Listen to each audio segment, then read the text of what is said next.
Well, hello there.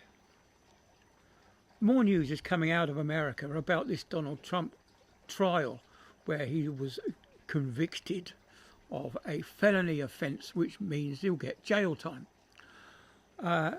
Well, the Supreme Court has said that not only was the New York court wrong in elevating a misdemeanor to a felony offence without due judicial procedures, it's also outside of the statute of limitation. In the UK, we don't have the statute of limitation, but what we can do is try the case today for something that happened, say, 20 years ago, but they may just use the sentencing of that.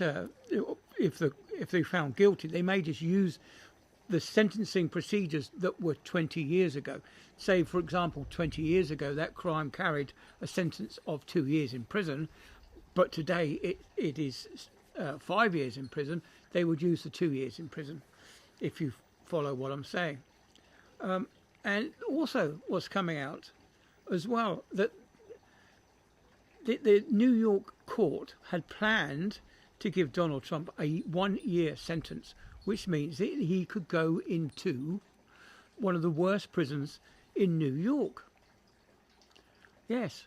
So what they were then planning to do is, obviously, Donald Trump being Donald Trump, would be a target for assassination inside the prison.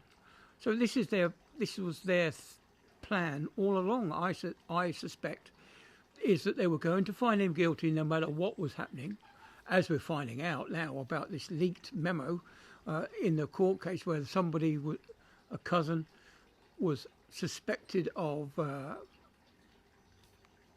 saying that Donald Trump was going to be convicted before the jury's deliberation. But we're now finding out that may have been a fake thing as well.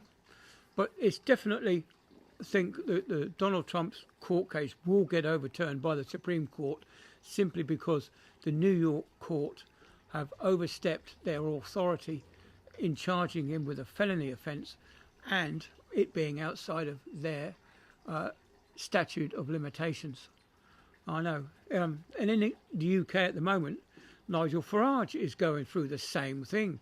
Is the mainstream media and other various people don't like him, so they want to destroy him. Typical, isn't it? But it doesn't matter whether you like him or not. You've got to follow due process. You can't just suddenly say, oh, we're going to destroy him just because we don't like him.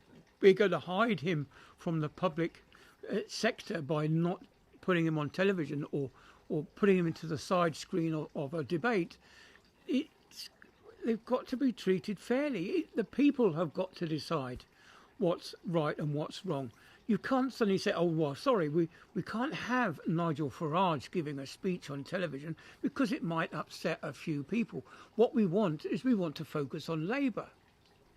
No, that's not going to happen. And in my take is that the Conservative Party will allow illegal migration to continue, whereas the Labour Party will welcome in illegal migrants into this country. Labour and Conservative are as someone was saying, the different cheeks of the same arse. And it ain't going to be good. If we get Labour in, that's it. The floodgates will open and we will be inundated with illegal migrants. Yes, I haven't got a problem with legal migrants because they go through the process of getting visas and applications and they normally have a bit of money behind them. But the illegals are taking up resources that we can't afford to give out anymore. We can't afford the housing. It's ridiculous. We're spending more money on illegal migrants than we are on our own people that have fallen on hard times. Yeah. Anyway, so that's it. I've rambled on for a good 5 minutes, and coming up to 5 minutes. Yeah. So I'll call it quits there while I'm ahead. But it doesn't matter whether you like Donald Trump or not. They've got to follow the proper lawful procedures in the courts. They can't just do whatever they want. There's a due process that they've got to follow, and they're not following it. Anyway, so rambled on. Catch you all on the next one. Have a great day. See you.